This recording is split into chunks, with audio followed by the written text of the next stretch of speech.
English and Kinyarwanda. Icyongereza n'Ikinyarwanda. Lesson 4. Isomo rya 4. Relations of family. Amasano yo mu muryango. Njye muri kumwe nitwa Jean Pierre. Ndi mwarimu w'Icyongereza n'Ikinyarwanda. Uyu munsi tugiye kurebera hamwe amasano yo mu muryango mu rurimi rw'Icyongereza n'Ikinyarwanda. Ndagerageza gusobanura uko nshoboye, utege amatwi wumve neza icyo upfana n'umuvandimwe wawe wo mu muryango wawe.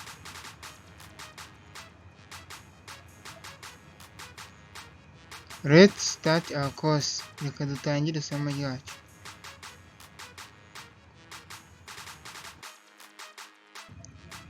My mother, mama wanjye, cyangwa se umubyeyi wakubyaye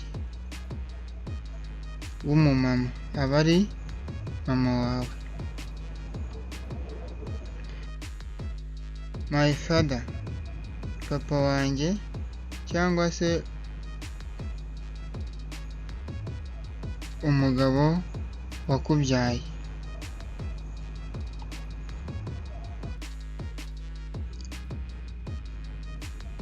Aunt, masenge. Masenge ni igitsina gore kivukana na data. Bivuze ngo mushiki wa papa wawe ni nyogosenge wawe.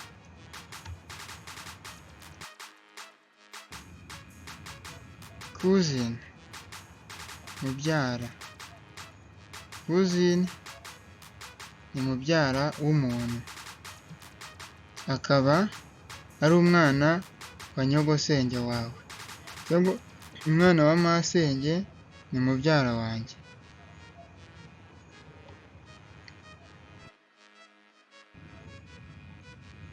My sister, mushiki wanjye. Umukobwa tuvukana ariko njye nkaba ndi umuhungu, ambereye mushiki wanjye. Bivuze ngo nawe muvukana niba uri umuhungu akubereye mushiki wawe mu gihe we ari umukobwa.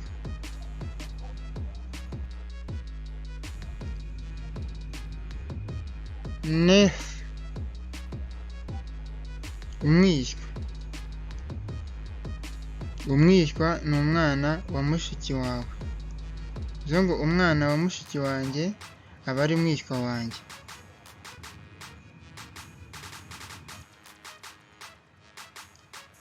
My brother, musaza wanjye. Musaza wanjye ni umuhungu tuvukana ariko njyewe nkaba ndi umukobwa. Bivuze ngo wowe mukobwa, umuhungu muvukana aba ari musaza wawe. Grandmother, nyogokuru. Nyogokuru ni umubyeyi wabyaye mama wawe. Bivuze ngo nyogokuru wanjye ni mama wa mama wanjye. Grandfather, sogokuru.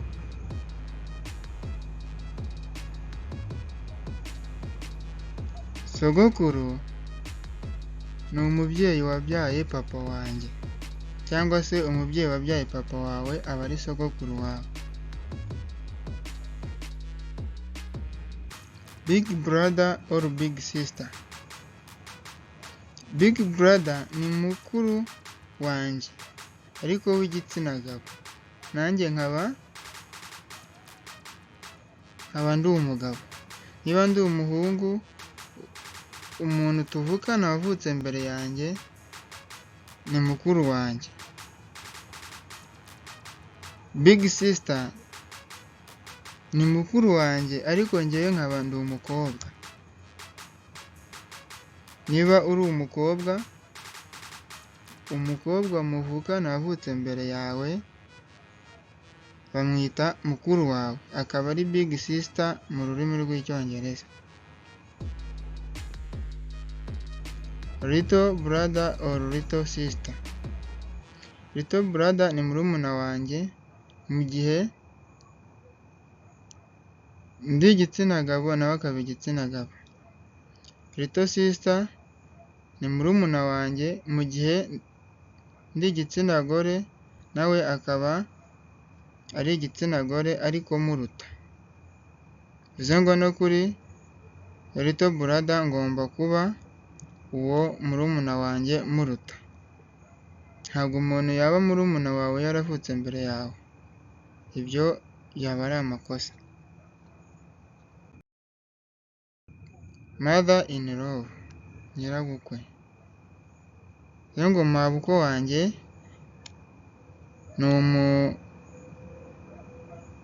umukecuru wabyaye umugore wanjye.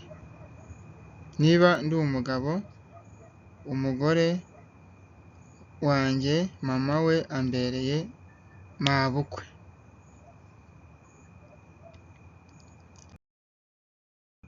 Father in law, sebukwe.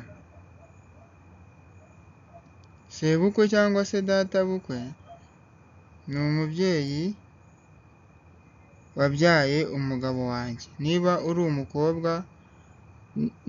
uri umukobwa, umuntu wabyaye umugabo uzashaka azaba ari sobukwe. Grandson, umwuzukuru. Umwuzukuru ni umwana wabyawe n'umwana wawe, yaba ari umuhungu wawe cyangwa se umukobwa wawe. Bivuze ngo iyo ubyaye umwana aba ari umwuzukuru kwa mama wawe no kwa papa wawe ndetse no kwa sobukwe no kwa nyokobukwe.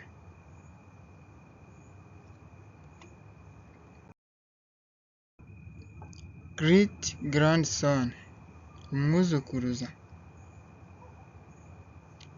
Umwana w'umwuzukuru wawe aba ari umwuzukuruza wawe. Brother in law ni muramu. Bivuze ngo muramu ni umugabo wa mushiki wanjye. Umusore, umugabo uri kureba iyi videwo, menya ko muramu wawe ni umuntu washatse mushiki wawe. Daughter in law, umukazana. Umukazana ni umugore w'umuhungu wawe, cyangwa se niba ufite umuhungu akazana umugore, uwo mugore ni umukazana wawe. His father, se wabo. Bivuze ngo ni umuvandimwe w'umugabo cyangwa se w'igitsina gabo uvukana na papa wawe. Her mother ni nyina wabo cyangwa se nyoko wanyu. Igitsina gore kivukana na mama wawe aba ari nyoko wanyu. Groom, umukwe. Umukwe ni umugabo w'umukobwa wawe, cyangwa se bivuze ngo umukwe wanjye yaba ari umugabo w'umukobwa nabyaye. Uncle, marume cyangwa se nyokorome. Nyokorome ni musaza wa mama wawe.